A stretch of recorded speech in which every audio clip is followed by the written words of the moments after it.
between gas, food, etc., we've got a lot of hobbies. I'm the avid outdoorsman and I like gadgets, read lots of guns. I know for a fact that we are spending way more than we need to. I'm working toward not going out to eat for lunch. Going working towards, huh?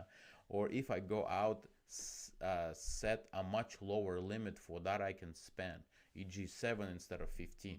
Well, $15, 5 days a week, $75 plus give or take is $100.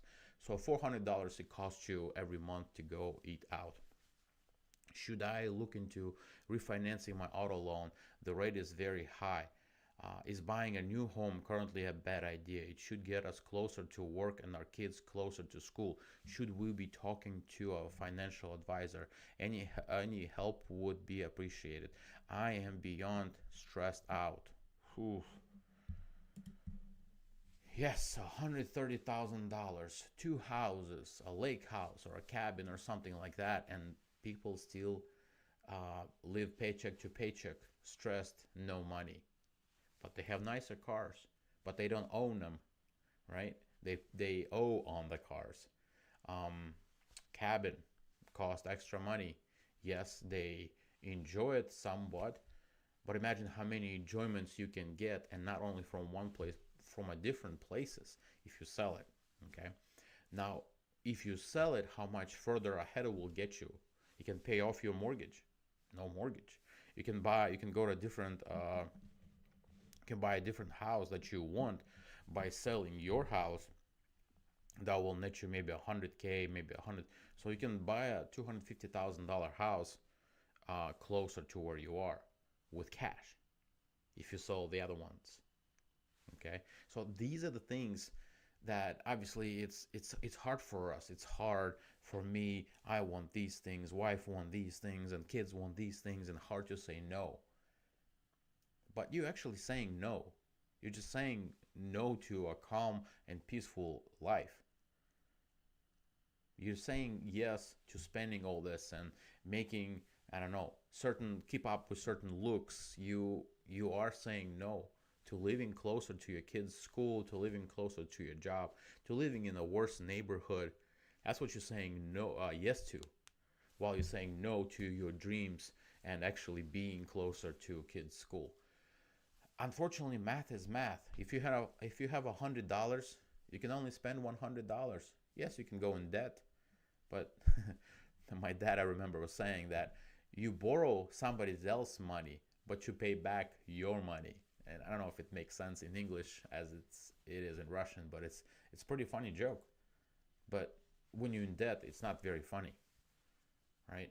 You have all these cars, nicer cars, $1,000 every month going towards the payments on the cars. It's math. There's no emotions. Yes, you're asking about advisor. Yes, that would help, or a friend who you can share with, and they can unemotionally tell you, don't do this. The wealth game is there for a reason, and the levels of the wealth game will get you to that goal. But you'll have to pay off stuff. You'll have to say no to going eating out every day. At some point, I worked at Lincoln Electric, and I worked in different buildings. There, I worked there over 5 years altogether.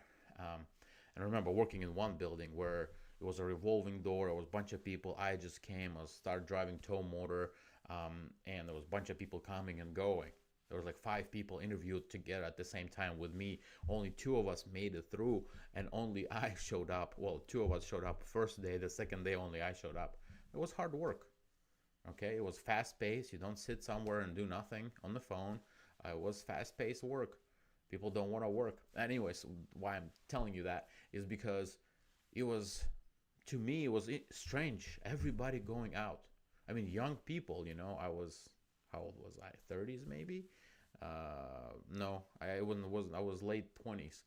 Everybody went out for lunch. Every single person in that revolving door of young people trying to get this job went out to eat.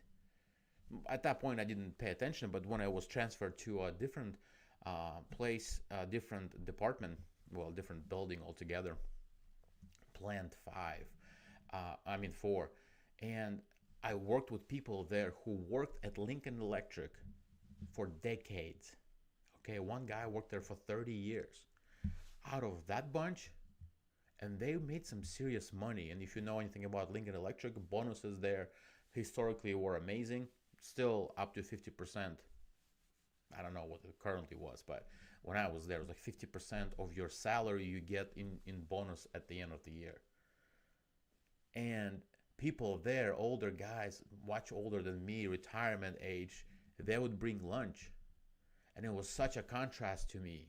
It's crazy. Anyways, back to the question. You give up one to get the other. So, which one do you want to give up? You want to give up eating out, car payments, maybe um, the cabin, okay? Or do you want to give up living closer to the house, to the school, living closer to work, a stressless life? Is that what you want to give up? And that's what you give up by default, without thinking, planning, going through the wealth game, the levels of wealth game. And this is for everybody. We give up something. I want a nicer car. Well, maybe I might not be able to drive it because I have no money for gas. And that happened to me.